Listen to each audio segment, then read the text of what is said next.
Okay, so good evening. Today we will be answering our worksheet number 1 for week 3 topics. So week 3 topics are operations on polynomials. So this worksheet is specifically a practice drill for adding or subtracting polynomials and multiplying monomials.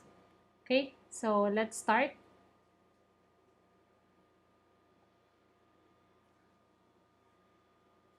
Number 1. So, meron tayong tatlong polynomial here. First, we subtract and then may addition. So, in this case, itong minus sign dito, i-distribute ko na sa dalawa. So, gawin natin itong positive. Itong 4x squared will become negative 4x squared. Tapos itong y squared will become positive y squared. Okay? So, ano yung like terms natin dito? We have 2x, we have x squared. Meron tayong xy and y squared. Okay? So, yung mga pwede lang natin i-add is yung like terms. So, for number 1, itong x squared, ang ating like terms would be 2x squared minus 4x squared minus 9x squared. So, that's 2 minus 4 minus 9. That's equal to negative, correct? Negative 11x squared. Okay. Itong xy, we have positive 3xy plus 12xy. So, that's 15xy. Okay. Negative y squared plus y squared, magka-cancel out lang sila, minus y squared. So, ang matitira is negative or minus y squared. Number 2. So, here we are multiplying two monomials. So, remember your x raised to m times x raised to n is just equal to x raised to m plus n. So, kapag may pareho kang bases or pareho kang variables na may magkaibang exponent or kahit parehong exponent, ang mangyayari is you will just add the exponents. So, here, unahin natin yung constant. For number 2, dito ko lang isusulat. Okay. Negative 8 times 3, that's negative 24. Ayaw magsulat. Okay, negative 24. X squared times x cubed. So, 2 plus 3, x raised to 5. Okay, how about y raised to 4 times y raised to 10? So, add lang yon, y raised to 14. Okay, that's 14. Number 3. So, ito, distribute lang natin yung negative sign here. Ito magiging negative 7g squared, positive 2g raised to 4, and positive 9g. How about here? Negative, ito magiging negative and negative. Okay, so magiging negative lang tong tatlo. Okay, so ano yung mga like terms natin dito? We have g squared. What else? G raised to 4. Meron tayong g. What else?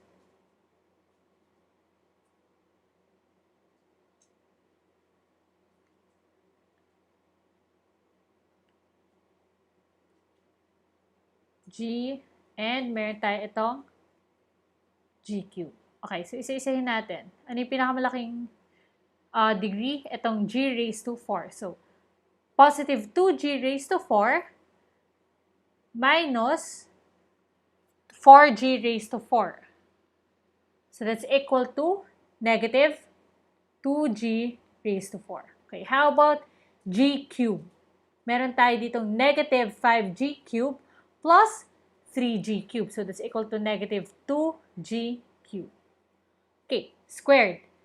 Positive 7g squared minus 6g squared and minus 7g squared. So, itong dalawang 7g squared, magka-cancel out na sila kasi opposite signs. May iwan tayo with negative 6g squared. Okay, lastly, we have yung g. Okay? So, positive 9g minus g. Yun lang, dalawa lang. positive 9g minus g, that's equal to negative 8g. Okay, number 4, multiplying monomials tayo dyan. Meron tayong tatlong monomials. So, multiply lang natin yung kanilang constants first, coefficients. 8 times negative 2 times 5, so that's equal to negative 80. Okay, m squared, wala namang m dito, m raised to 5, that's equal to m, 2 plus 5, 7. N cube, n raised to 4, so that's equal to n raised to 7. Okay, L squared times L cubed, that's equal to L raised to 5. Okay, so i-arrange natin alphabetically yung variables. 80, L raised to 5, M raised to 7, and N raised to, okay, ayaw magsulat, never mind. Okay, but you can rearrange yung variables niyan kasi multiplication lang. Okay? Number 5. 5x squared times y raised to 9 times 7x cubed y raised to 5. So, 5 times 7, that's equal to 35. X raised to 2 plus 3. So, that's 5. Y raised to 9 plus 5, so that's equal to 14. Okay, how about number 6? Meron tayong combination ng multiplying monomials and then adding and subtracting polynomials. So, isulat natin dito ang number 6. We will have, etong first term would be 8x squared y. Okay? Plus 2 times x times y squared or 2x y squared minus 3x squared y, and lastly here we have minus 14 times 2, that's equal to 28, so minus 28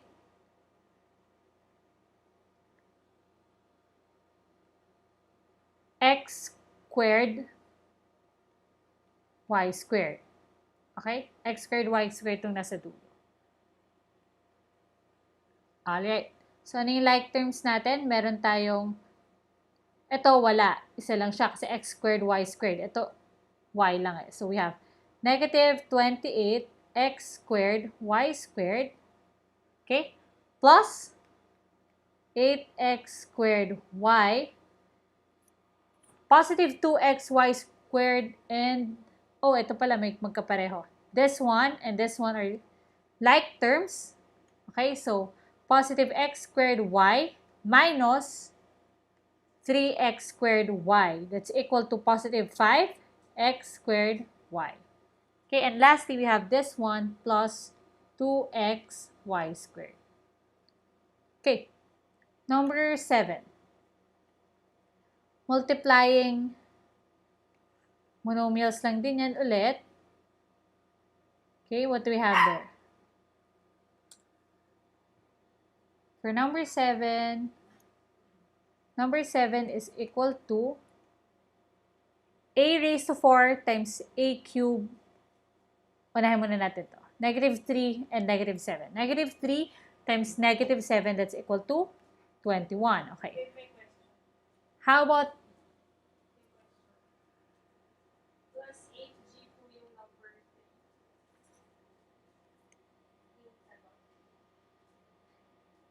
oh, negative pala to. Okay, going back, may nagtanong. Sa number 3, yung constant niya should be, yeah, kasi this one is positive.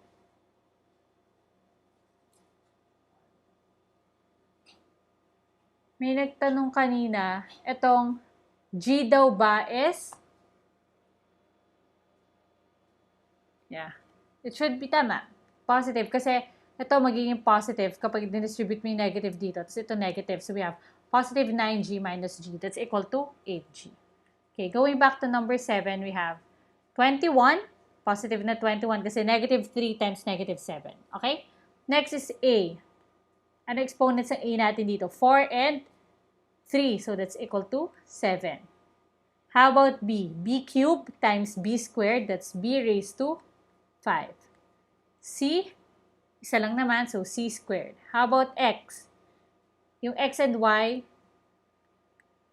same pa rin kasi once lang naman sila nag-appear dito. Dito lang sila sa last monomial. So that's our answer for number 7. Number 8.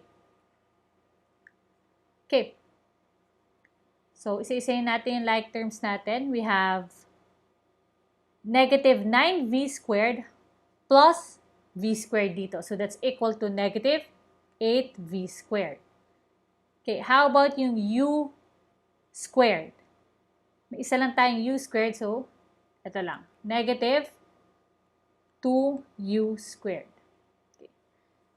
How about negative 8u? Isa lang rin. Negative 8u. And then meron tayong negative v. Okay, ano pa yung like terms dyan? Ito na lang. Negative 2uv plus 4uv. So that's equal to positive 2uv. Okay, number 9.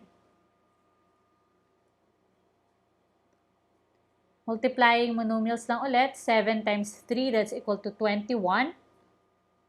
Oh, sorry. 21.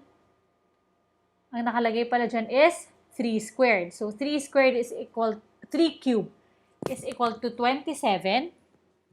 27 times 7, that's equal to 9, carry 4, 14, 189. So, ang coefficient natin dito would be 189. M raised to 3 plus 3 or 6. And then n raised to 5 plus 1 or 6. Sa number 6 daw ba, okay lang ba na mo na yung 5x raised to 2y kaysa sa negative 28? Sa number 6, okay lang naman. As long as consistent. Sa number 6, may nagtanong regarding sa order. So, kahit ano naman yung order ng addends nyo, basta consistent kayo sa sign. Okay? So, number 10. So, i-multiply muna natin ito, then ito, this one, and this one. Okay, for number 10, our first term is going to be 2x squared yz. Okay? Minus 3x squared y plus, dito ka na ilalagay, plus x squared yz. Okay? Next would be negative minus 4x squared y plus, how about this one? 4x squared yz. Okay, so ano na yung like terms natin dito? Itong tatlo and itong dalawa. So this is equal to 2 plus 1 plus 4, that's equal to 7. X squared yz. Okay? Negative 3 minus 4. Negative or minus 7 x squared y. Okay? So, naman, di ba? Ito yung like terms. Ito, tsaka this one. Okay? And then, itong tatlo naman. Okay? So, erase muna natin before we proceed. For number 11, adding polynomials.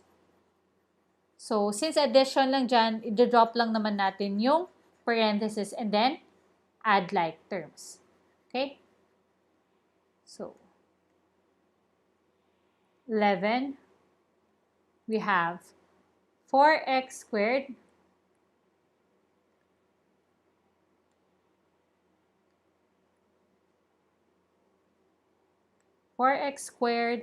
minus 2xy squared. Naku, naglolo ko. Okay, hindi ko na isusulat yung given. Sagutan na lang natin diretso. Number 11, 4x squared and negative 7x squared. So, if you subtract those, we will get negative 3x squared. Okay, how about this one? Negative 2xy squared plus 9xy squared. That's equal to plus 7xy squared. Okay? Last, we have y raised to 4 minus 2y raised to 4. So that's equal to plus 5y raised to 4. That's 4.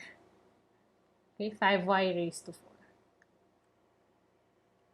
Right, number 12. Multiplying, may tatlo tayong monomials. Okay, so 15 times 3 times 1, that's equal to 45. X raised to 4 times x raised to 10 times x, that's equal to x raised to 15. Y cubed times y raised to 4. 3 plus 4. So y raised to 7. Z raised to 6. Okay, number 13.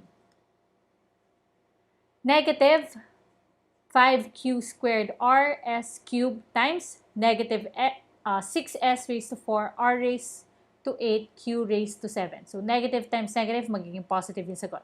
5 times 6, that's equal to 30. Q squared times q raised to 7, so that's q raised to 9. R times r raised to 8, that's equal to 9 then. Okay? How about this one? S cubed times s raised to 4. So that's s raised to 3 plus 4 or 7. Number 14. Okay, adding lang ulit. We have x cubed and 3x cubed, so that's equal to 4. Oh, sorry. Minus, so ibig sabihin, we have x cubed minus 3x cubed. So that's equal to negative 2x cubed. Okay, take note guys, may negative. So i-distribute natin siya. Here we have negative 9, negative 2x, positive 11x, negative 3x cubed. Okay? So pwede nyo naman i-rearrange to, isulat ng maayos. Okay, next we have yung negative 4x squared plus 11x squared. So that's equal to 4 minus 11. Negative 4 plus 11, that's equal to positive 7x squared. Okay, yung x term natin, positive 9x minus 2x, that's equal to positive 7x. Lastly, we have our constant, negative 2 minus 9, that's equal to negative 11. Okay, number 15.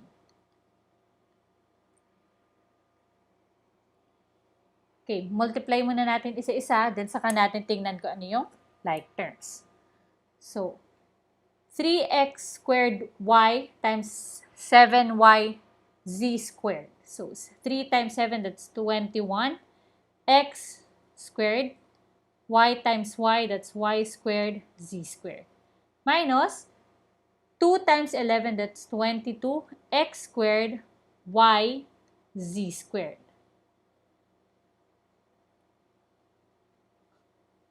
Okay.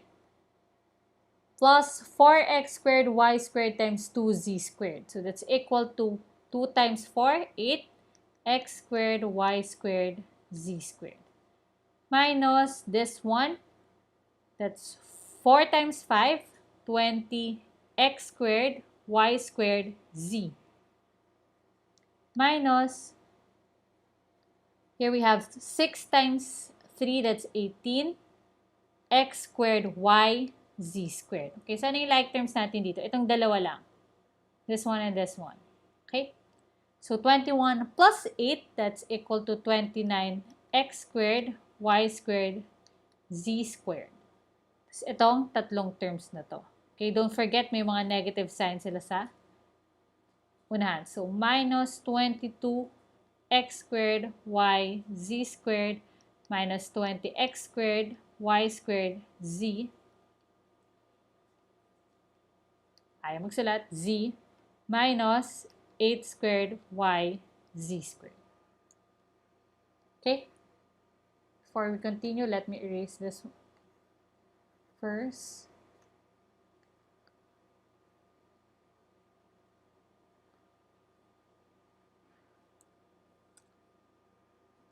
Okay.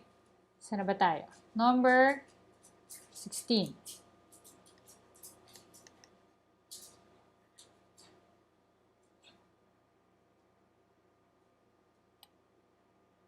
Number 16, we have this one. So, ang mangyayari lang, may negative tayo dito, i-distribute natin sa lahat. Okay, this becomes positive, this becomes positive, and ito magiging negative. Okay, so we have a raised to 4, 14 plus 2, so that's equal to 16, a raised to 4. Negative 3a squared plus 11a squared, so that's equal to positive 8a squared. Lastly, we have 21 minus 91, so that's equal to negative 70. Okay, number 17. 4 times 2 times 7, that's equal to 8 times 7, 56. A raised to 9 plus 4 plus 1, so that's 14. B cubed times B, so that's B raised to 5. Yun lang. So, 56A raised to 14 times B raised to 5. Okay, may questions ba? Okay, so for 18, 19, and 20, kailangan isulat yung expression, okay? Algebraic expression or polynomial expression. For number 18, what is the area in the perimeter of a rectangle with length 5xy meters and width 14x squared y meters? Write your answer as an expression in terms of x and y. So, unahin natin yung area. Area is just... Sorry, yung aso ko. Salsa. So, for the area of a rectangle, ano nga yung formula natin? 2 times the length plus 2 times the width. Okay, so 2 times the length, 2 times 5xy, that's equal to 10xy. Plus 2 times 14x squared y, that's equal to 28x squared y. Ayaw mong sulat, but this should be y. Okay, there. How about the... sorry. Ano ba yan? This is for the perimeter. Sorry. Okay. So, how about for the area? For the area, we have length times width. Okay, so if we multiply length, 5xy, times the width, 10x squared y, this is going to be equal to 28 times 5, that's 140. Right? 140.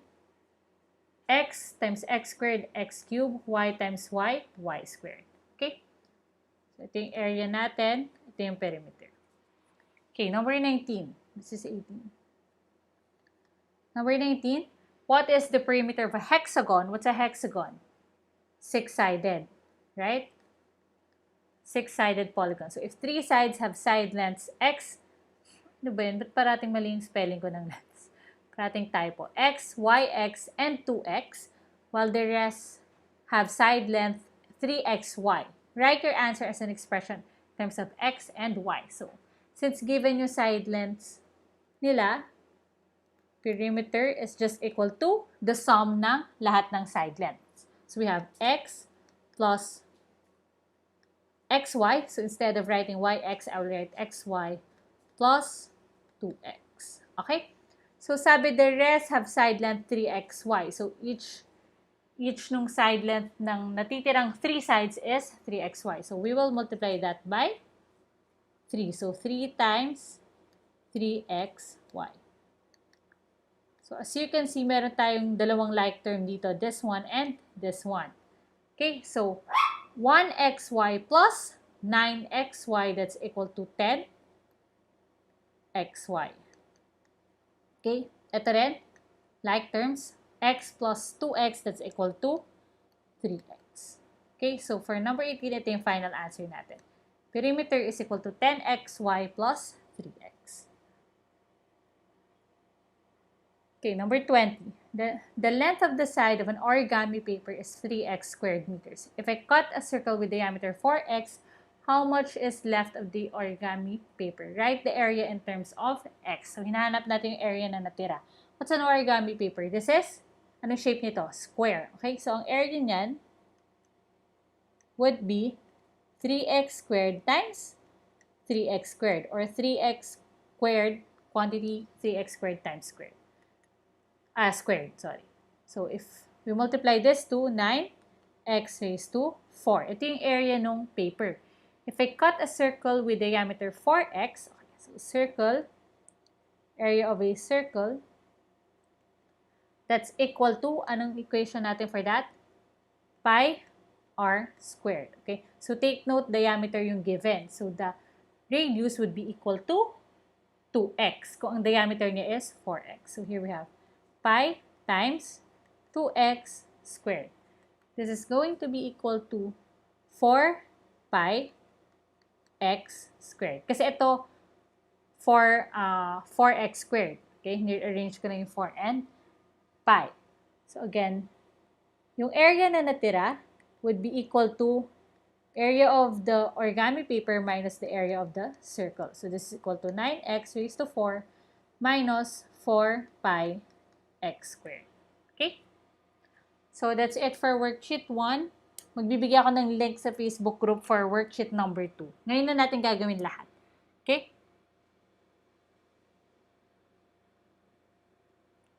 Okay, bakit po 28 sa number 18? Sorry, baka may mali ako guys, kasi if you're getting, oh yeah, right. Oo nga. This should be, sorry, for number 18, hindi ko napansin. This should be 14. Okay, so 14 times 5, that's equal to 70. Okay, may questions or corrections pa ba?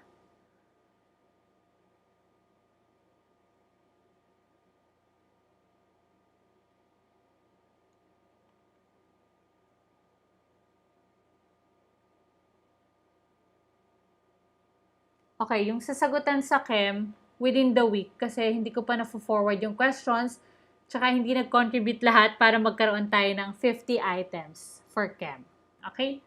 So, I'll try na tapusin na magkaroon ng 50 items para ma-forward ko na sa magle-lecture sa inyo sa chem. Okay? So, I'm gonna end this one and magsa-start ako ng another stream for worksheet number 2.